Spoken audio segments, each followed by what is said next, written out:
Mother of environment పర్యావరణ ఉద్యమానికి అమ్మ ఎవరో తెలుసా?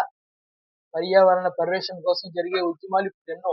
కానీ వీటన్నింటికి ఆద్యురాలు మాత్రం రాచెల్ కార్సన్. అమెరికాలోని పెన్సిల్వేనియాలో 1907లో ఆమె జన్మించారు. బాల్యం గడిచిందంతా పొలాల్లోనే. ఆ జీవనశైలి తనకు ప్రకృతి, జంతువుల మీద ప్రేమను పెరిగేలా చేసింది.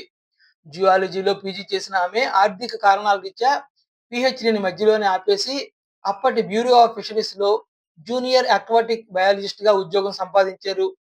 రచనలంటే చిన్నతనం నుంచి ఆమెకు ఆసక్తి. 1962లో ఆమె రాసిన 'సైలెంట్ స్ప్రింగ్' చరిత్రలో నిలిచిపోయింది.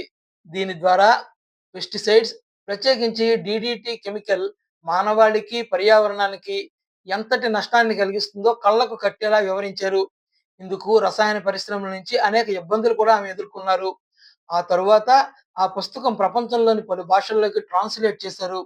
ఈ పుస్తకానికి నేషనల్ హిస్టారిక్ కెమికల్ ల్యాండ్‌మార్క్‌గా అమెరికన్ కెమికల్ సొసైటీ గుర్తింపునిచ్చింది. ఈ రచనలే ఆధునిక పర్యావరణ ఉద్యమాలకు నాంది అయ్యాయి. అందువల్ల రాచెల్‌ను పర్యావరణ ఉద్యమాలకు అమ్మ అంటే మదర్ ఆఫ్ ఎన్విరాన్మెంట్ అని పిలుస్తారు.